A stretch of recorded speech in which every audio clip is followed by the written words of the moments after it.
Амар минь дүү. Мэлми тунгалаг үлми бат лагшин амгалан үйлс өндөрөө. Тулаа нэвэртэй подкаст. Бичигдсэн түүх шагшигдсан намтрагүйч би чиний зүүдэлж амжаагүй гайхамшиг. Гүржавын нямдорж. Зохиолч Гүржавын нямдорж. Хөвсгөлд сонсогдсон нууц дохио. Орчин үеийн үлгэр. 1.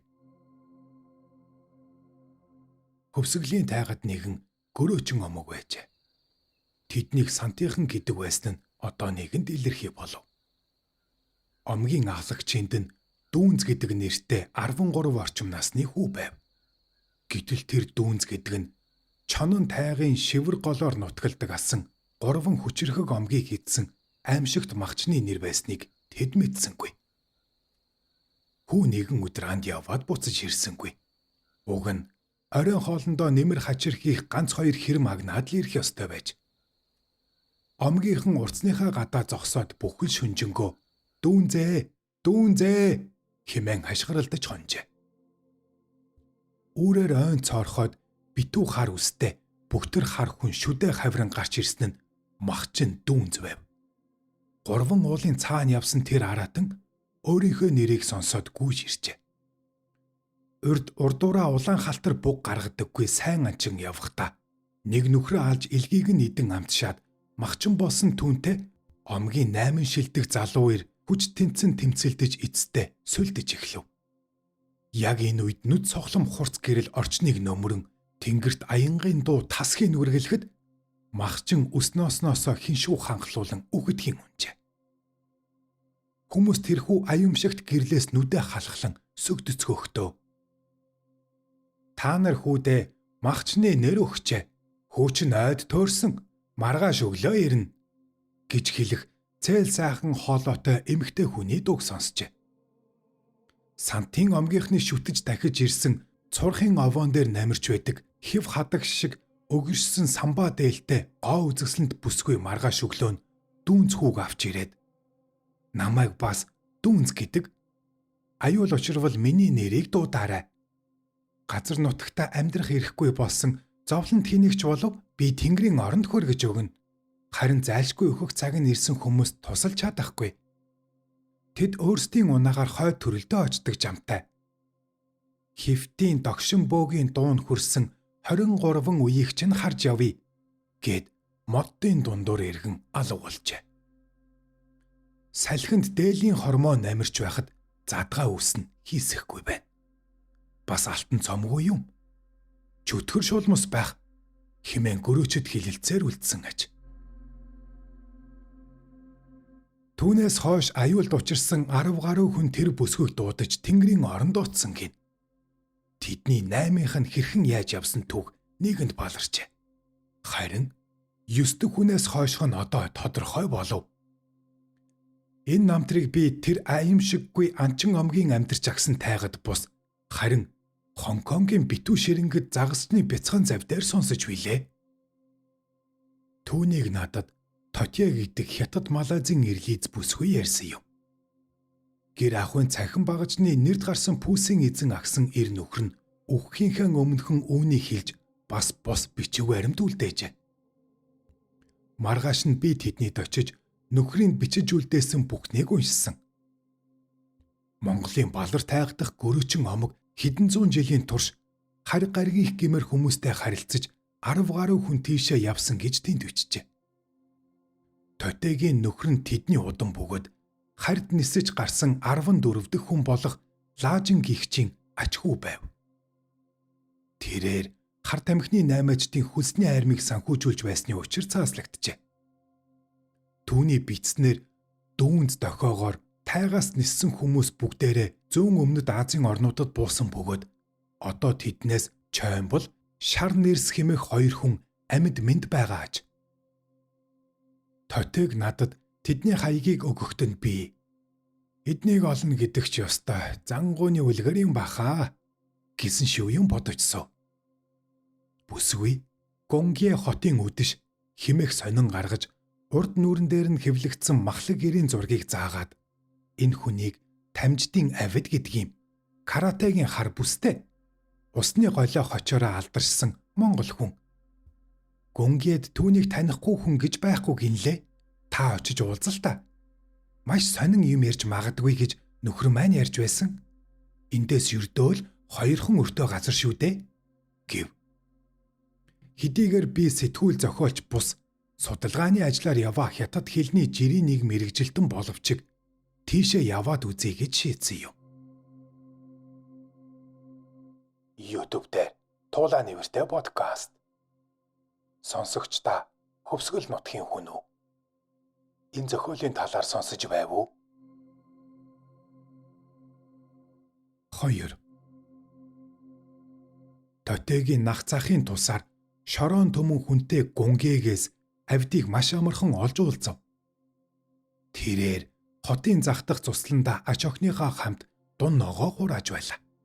Намайг монгол хүн өөрөөс нь үг сонсохоор явааг дуулаад түүний сэтгэл нь ихэд хөдөлж "Хийлээгүй юу санаа? Өнгөрсөн шөнд би монгол хүнтэй уулзаж байна гэж зүүдэлсэн. Яг л байна да" хэмээн өгүүлв. Тэр 100 Токиод мөн чих бороотой байж билээ. Хаалга цонхоор чиглэг манантаа сальхүүлээж шөнө нь би тэнгис дээр хэвтэж байна хэмээн зүүдэж сэрдэг байв. Эхнэрээ би бармагц байшингаа зарчхаад Америкийн хөлөг онгоцон дайгдан хятадд ирсэн юм. Алав төлхөөсөө татгалзан манжийн түшимлийг доромжилсны учир гэр бүлийнхээ хамт шандуун хунаа мужид 10 жилээр цөлөгдсөн миний бие ийхүү харь газар 16 жил болоод сая их нутагтаа зорьсон нь энэ. Бээжинд ирмэгцээ юунхээ гүний сүмд Монгол мөргөлчөнтэй уулзаж түүний жинг дагсаар Монголдоо очсон доо.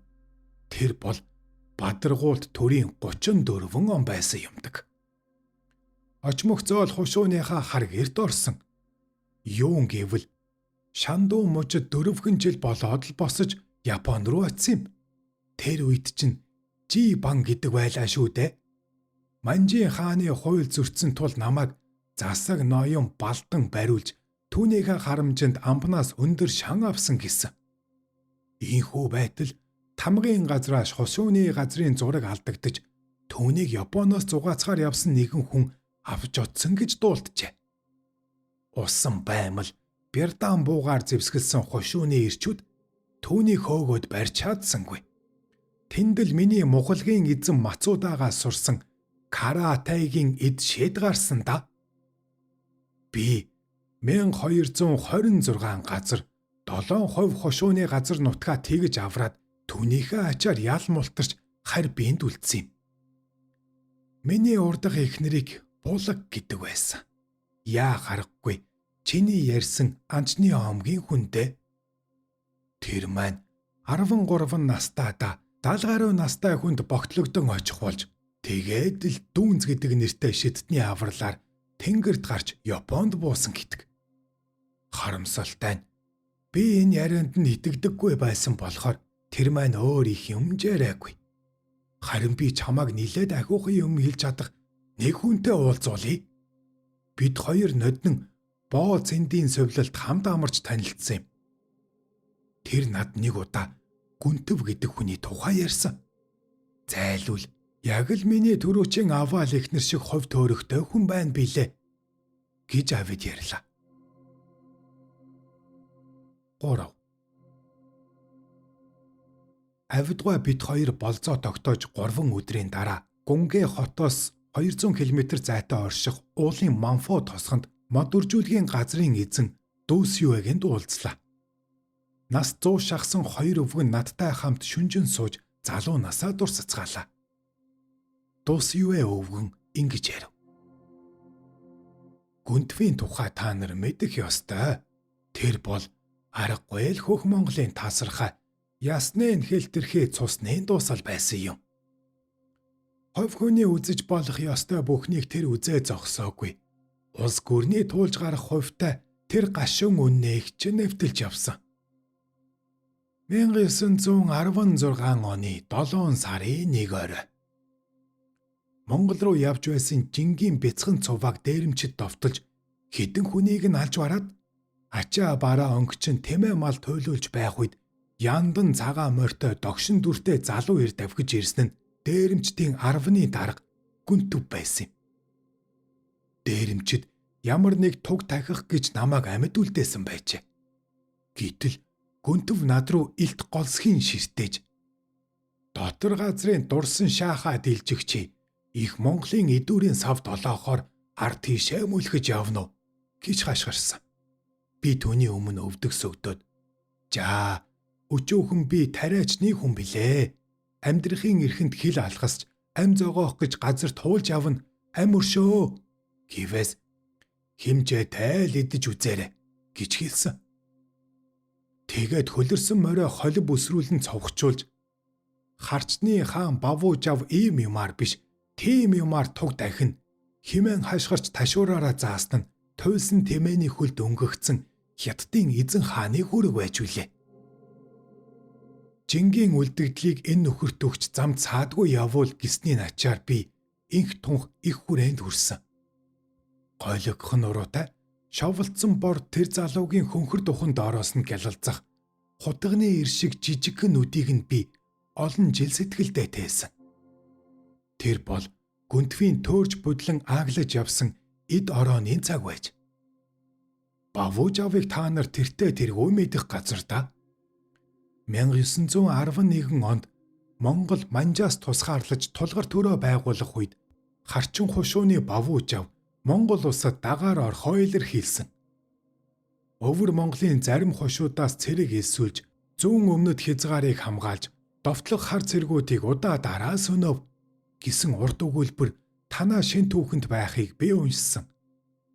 Чухам тэндэл Гүнтүв сэлэм эргүүлэн бүх Монголынхон төлөө уу хайгуугалж явсан юм. Дараа нь тэднийг Орос Монгол Хятадын гэрээгээр үнсэнд хайсан шалц шиг болгож орхисон. Ар Монгол тусгаар улс болж өвөр хушууд Хятадын харьяанд үлдэж Бавуужавын цэргийг буулган нутагт нь буцаахыг тэнд заасан. Ингээд л гიშгэх газар очих шааргүй болсон бааtruуд дээрэм тонуулахын хилийн заагаар олон жил давхилджээ. Тэгж яваад надтай учирсан юм билээ. Хожим танаа магсарч ав, цэрэг агсан явж тэднийг сүнөөсөн гэсэн. Би 8 хотын дуу чимсийн нууц газар зарлах хийж хэд гурван зоос цуглуулж явахдаа Гүнтвийн барааг сүүлийн удаа харсан. Нэг шөнө эзэн намайг сэрээж зочдод арх хүргэж өг гэлээ. Намайг арх авч шөнийн зоогийн танхимд ороход ширээ тойрон 3 монгол ир нэжгээд яатуу тэврэн сууж байв. Тэдний нэг нь Гүнтүв байсан бөгөөд тун их цогцсондоо болоод намайг оогтайнахгүй байлаа. Тэрээр тэвэрч байсан хүүхнээ дуу алттал нь хажуу тийш түлхэж орхиод би богод эзэн босоо хуаар гэж огт сонсоогүй харанхуй тайгаас бууж ирсэн хүн. Багада ойд төөрч зүгчээгээ олохгүй сар гаруй тэнэж яваад талд бууж ирсэн. Тэгээд дэлтийн хүрээнд мал нэдлагч болж хожим нас бие гүйцмэгцээ тайгдаа буцаж очсон. Сонин байна уу? Сонингүй байна уу? гэж хашгирсан. Наадуул нь хөхрөлдөж сонин байна, сонин байна. Цааш нь яриач гэлтсэн. Гүнтүв босоо хуаар гихч хүүхнээ өвөр дээрээ дахин суулгаад отгийн маань ахлагч намайг зүүл бүрээр ариутхан дөвчгнөж тал руу буцааж явуулахгүй гэсэн. Дахиж тийшээ буувал сүнсгүй болдог юм гинтэ. Цуурхын урдаа барьдаг бөө миний замыг төөрүүлж 41 хоног үер буулгаж дараа нь цас оруулсан. Тэгэхэд би дүүн зээ намайг авраач гэж хашгирсан. Зүгээрч нэг дуудахгүй. Бас их ёстой дихтэй. Тэр нарийн бүгдийг нь хөөрхий миний ээж гүйцээж өгсөн юм. Тэгэхгүй бол цуурхын бөө намайг идэх байлаа. Тэнгэрээс цагаан гэрэл цацруулсан шовуу шиг бүсгүй нисэн ирж намайг аваад огторгойд гарсан. Тэнгэрт явахдаа би ухаан алдаад нэг сэрэгвээс нэгэн их мөрний хөвөөндөх элс тосгоны орчим хэвтэж байлаа. Тэр нь дундад улсын нутаг Хуа ганц юан гихч гацаа юм байж. Одоо над их нутаг аав ээж аль нь ч байхгүй болов. Бурхан шүтэнч гэж байхгүй. Миний тайгад богд эзнийг биш хөг тэнгэрийг шүтдэг. Та нар бүгдээрээ тийм модон туургад дээдэстэй байсан гэж гүнтэв хэлж байсан санагдана. Маргааш нь түүнийг дэм буудлын шатан дээр буудчихсан байж билээ. Босоо хуараас болоод Солонгос цагчин ир буудчихсан гэж хүмүүс ярилцаж байсан. Дуус юуэ өвгөн ердөөл ийм л юм ярив. Тэгээд модны мөчөр шиг мойног гараараа тухай бацаж би үүнээс илүү сонин дуулгаж чадахгүй нэ гэлээ. Таалагдж байна уу? Тэгвэл лайк товчоо дараарай. Мөн subscribe товчоо дарж совгийг маань дэмжээрэй. Туулаа нэвэртэй. 4. Би их орондоо ирж өдөр тутмын ажил явдалдаа дарагцаар нэг л мэдхэд нэгэн жилийг үтлээ. Харин археологч Дондог сүрэнгийн ангийг дагаж хөвсгөлийн хойд сумдаар явсан минь мөнөөх дүүнзийн домгийг дахин сэргээх боломж олгов. Уулзсан хүн бүхний хил амыг сугалчих шахан явж байж дүүнз аваад явчихын шүү хэмээн хүүхдэд айлгадаг нэгэн айлын сургийг сонслоо. Өвгөн дөрвөлж хэмээх даваа шиг өндөр хэр дээр зусаж байгаа тэр айлд очвол хижээл насны нэгэн ир нөмгөлж суугаад мах идэж байв. Түүнийг сарвал гин. Авгай хүүхэд нь сумын төвд байгаа. Өөрөө сарлага оторлож яваач. Тэрвэр миний ирсэн хэрэг зоргийг сонсоод хөөгийн юмд дурлаж явах юм да. Аав ээж маань амьд сэрвэнсэн бол хоосон гаргахгүй л байсан бах. Миний мэддэг юм гэж юу аах вэ? Гэхдээ ядаж нэг домогшоо юм яри. Урд нэг сайн ир манай нутгийн баян авгай долждын хөх морийг хулгайлахар болж л тэ. Домогч биш. Үнэхээр болсон явдал юмдгүү да. Өвлийн ихэн сар гарч хад байж. Тэр айл морио гэрийнхэн гадаа сойж байв. Өдөржин дурамдаж байдлыг шинжсэн хулгайч шөнө нь хашаараа дөхөж очтол тэдний хотыг тойроод цахиур буу шороотол үрсэн хүмүүс шивэлэн зогсож байна. Маргааш нь нэрвэл бас л адилхан. Ойролцоох агууд хоргодон гайхширч хөвцсөн хулгайч урд цуг адуу хөөж явсан нэг нөхрийнхөө ярьсан хардны ясыг гинэт санджээ. Түүнийг савгандаа хийсэн айлын хотыг цахиур буутай хүмүүс мандаг. Үгсний буутангууд байх уу? Нөгөө л яснууд үзэгдэж байгаа нь тэр гэж ярьсан юмсан ч. Хулгайч угасгийн босож тэдний давхиж хөрөвгэн. Завганд нь үнэхээр 6-7 хардны яс шороож харагджээ. Тэр айл насанд хүрсэн ганц хүүтэй юм байж.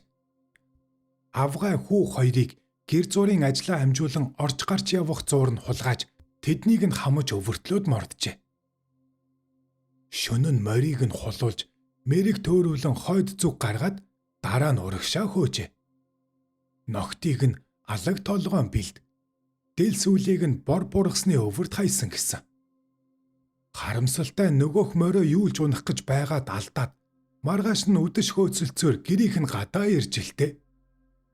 Тэр чимээнээр гэрийн эзэнхүү бууга барин угтан очиж хардны яс дахиад нэгийг мүлжиж амжаа юу гэж хулгайч хэлээд жүчээнд орсон мориун явж очтол хүү бүдүүн гуяар нь буудчихж. Тэр хулгайчийг тэгж барьсан юм гинвэлээ. Тэр хөх морь үнэхээр сайн морь байсан юм гэсэн. Хулгайч дараа нь шоронгоос оргож тайгад гараад улаан модны орчин бүслэгдээд байхдаа ор сураггүй алга болсон юм гэж ярилцдаг. Сэргийл хийхэн асар их хурц гэрэл хараад л алдсан гэдгийг. Төвнийг чоймбл гэдэг байсан. Арга байхгүй л манай цусны хүндээ тайгаас бид хамтдаа бууж ирсэн юм гэж аав ярьдаг байсан. Харин ээж дүүнз гэдэг чинь дархтын хараал зайрангуудын жатг гэж их сэжгэлдэг байж билээ гэж саруул ярьлаа. Энэ тайгаас тэгж сураггүй алга болсон хүн өөр бий юу гэвэл шар нэрс гэж чи дуулаа үздэ. Манай авга аг болох хүн. Зохиолч болж дараа нь орон шоронгоор явж байгаад 60 хэдэн онд бас л тэр улаан модноос алга болсон доо. Хүмүүс бөмбөлгөн аянгад дайруулад хайлчсан гэж зурдаг юм. Бурхан чөтгөрөөс тэр нь илүү артай юм шиг санагддаг юм. Чамд хэрэгтэй бол шар нэрс ахын охиныг би хэлж өгье. Аймгийн төвд суудаг. Игүүз гэхээр хүмүүс андахгүй. Чадaltaй эмч болсон доо гэж сааруул хэлв. Би хот руу буцах замдаа тэр бүсгүйтэй уулзлаа. Шүдний эмчийн өрөөнд бид нэлээд удаан ярилцав. Дөнгөж 30 гарч яваа хэдий ч түүний зовхинд гүн хүүх зураас тогтсон нь их л оворжуу харагдуулна. Игүүз ингэж ярьлаа. Аав маань ариутгах дуулал Нил ягаан туяа зэрэг шүлэг битсэн учир эрүүгийн хуулийн тусгай ангийн 49-ийн аад зааснаар бүгд найрамдах Монгол ард улсын нийгэм төрийн байгууламжийг гутаахад чиглэсэн гэгдэж төрийн эсрэг онц аюултай гэмт хэрэгтэн болсон юм. Би нэг удаа Цэдэн бал 24 наснда намын төв хорооны ерөнхий нарийн бичгийн дарга болжээ. Яг л сууд хүмүүс шиг гэж авт хэлсэн юм. Чи хизээ нэгэн цагт өөрөө ойлгох болно гэж аав минь хэлсэнсэн. Ганц худгийн урдчлан хорих байранд 3 сар сууж байхад нь ээж бид хоёр уулзах гэж хэд очиж чадаагүй. Шүүх хурал улсын дээд шүүхтээр хаалттай болсон. Ингээд л чанга дэглэмтэй засан хүмүүжүүлэх хөдөлмөрийн колонд явсан та мөн аав минь. Аавын шүлгүүд үнэхээр Цэдэн балын эсрэг байсан юм. Харин аав эцсийн мэдүүлэхдээ энэ үнэнгээсээ нятсан. Шоронгоос гарч ирээд үүндээ маш их гутардаг байж үлээ хөөрхий минь. Суллагдаад олигтойж амьдарч чадсангүй. Бицэн юмыг нь огт хэвлдэггүй байв. Тэр үед аймгийн хэвлэх үйлдвэрт хянагч байсан ээжийг минь ажлаас нь халах аюул учирсан. Аавыг нууцаар юм хэвлүүлчихнэ гэж дарга нар нь болгоомжилсан байх. Аав тэгхэд өөрийгөө золионд гаргаж ээжээс салаад намайг 10 дугаар ангид байхад ойд сургаггүй алга болсон доо. Игүүз иймэрхүү л юм ярьлаа. Тэрээр тайгын омгийнхоо талаар юу ч мэдэхгүй байв. Харин тэнгэрээр нисэж яваа өвөгдөө нэг удаа зүүдэндээ харжээ. Тиймэрхүү зүүд зөндөө л байдаг шүү дээ гэлээ. 5. Шүдний эмч тэр бүсгүйтэй уулзнаас хойш бараг 2 жилийн дараа би Сингапурт болсон хятад судлаачдын уулзалтанд оролцоод буцах замдаа Тотегийн өгсөн хаягаар Чомблинд очив юм. Тэднийх аж үйлдвэрийн шинэхэн хот Хэндийн нэг дүүрэг болох Тансаг сайхан тосгонд байдаг ажээ. Хашааны хаалгыг нээж өгсөн Лаос маягийн хөгшин англи хятадаар хольж хутхан байж. Та оройтжээ. Тэр хүн нас бараад жил болох гэж байна. Та нутгийн хүн юм бол орж хэсэг саатаад явал та. Бид 9 жил сайн хөршүүд байлаа гэж ярив. Би тэдний дорж жимсний ундаа уулаа. Чаа их сайн хөрш байсан юм да. Ам өрөж үзээгүй шүү. Тэнгэр минь одон бөмбөг тоглохдоо эндэл тэргүүн нь байсан гэж түүнийг хэлэхдээ би морин дуртай Монгол энд ирээд ингэж өөрчлөгддөг байна шүү гэж бодоцсов. Би түүний талаар олон юм асуусан боловч тэрээр одон бөмбөгнөөс өөр нарийн ширийн юм ярьж чадсангүй. Харин Чомбл Японы Кёто хотоос энд хурж ирсэн. Жил бүхэн биерм рүү явж амардаг байсан. Түүний биеийн муудамгц би тэндээс шар нэрс гэдэг нутгийн хүнийг нь дуудаж ирүүлсэн. Тэр хүн чойг асарч байгаад өөд болгосон. Та хүсвэл би хаягийг нь өгье гэж хэллээ. Тэгээд эртний Япон ваарн дотроос нэгэн бичиг гаргаж надад өгсөн нь биермийн Анаонд сүм Пүсийн ажилтан шар нэрсийн гэрийн хаяг утасны дугаартай нэрийн хуудас байв. Намайг аз ивэж. Шөнө нь би тийш нь уцтвал зарцсан утас авч эзэн яаралтай ажиллаар Монгол руу явсан. Таныг чилэхгүй бол би хаана явааг нь мэдээд хариу өгье гэлээ.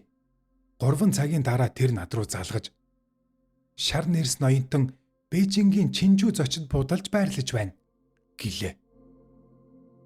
Маргааш үчин би Бээжинд ирж хөдөлж төөрөлж аваад буудлыг нь олж чадсангүй. Дөнгөж маргааш оройн л олж очив. 60-аад оны ном сэтгүүл дээрээс зургийг нь олонтоо харж байсан тэр хүн яг дүрээрээ буудлын хонголд явж байлаа. Харин үс нь бууралтаж зүүн хазар дээр нь гүн сорив тогтжээ. Тэрээр намайг хармагцаал Монгол хүн гэдгийг маань таньж бушуухан нүур буруулах шиг санагдав. Түүнийг өнөөдөр явах гэж байгааг би буудлын үйлчлэгчээс мэдсэн тул шуудхан уулзаж танилцсан юм. төрсөн нутгаа эргчээд буцаж ирнэ. Бусдыг нь та нар мэдэх шүү дээ гэж тэр хэллээ. Ямар нэг үг алдахаас тэр тун их имэж байх шиг байсан боловч буудлын гуанзанд хамт хоол идэж байхдаа нилээд нүүр хагарч яриа нь олширсон. Гэхдээ л миний асуусан бүхэнд хариулаагүй. Харин өөрийнхөө ярих гэснээр надаас огтхон ч хамаарахгүйгээр чөлөөдөө урсгаж байв. Тэрээр ингэж ярьлаа. Намайг сумын улаан бууланд хөгжим тоглож байхад минь баривчилсан. Шөнийн орсон шиврэ бороо гэдэг дууг одоо та нар дуулж байгаа юу? Сайхан дуу даа өгнө.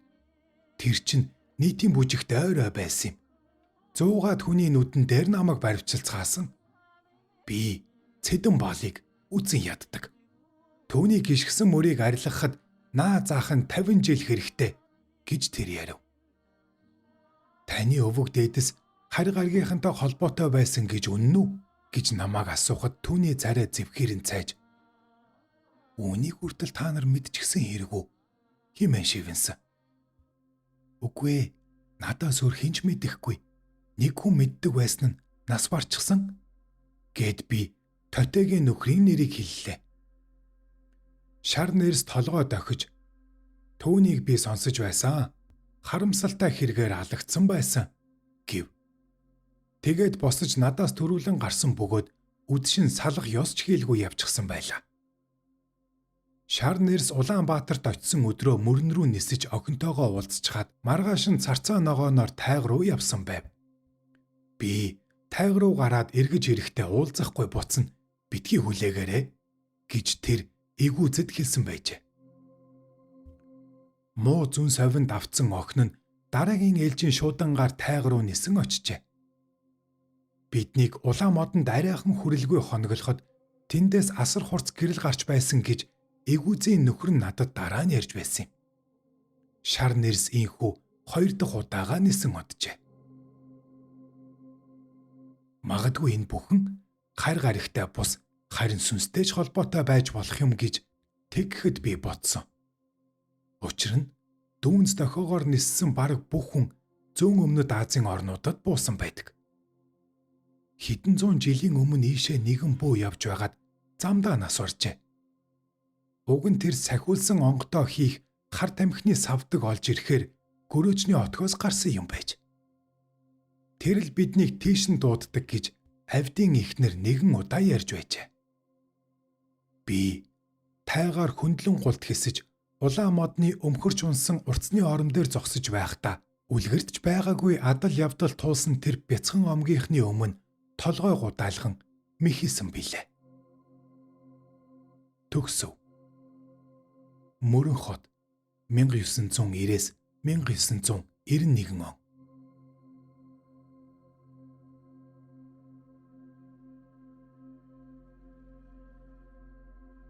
Та YouTube дээр Тулаан нэвртэй подкастыг үзэж бас сонслоо.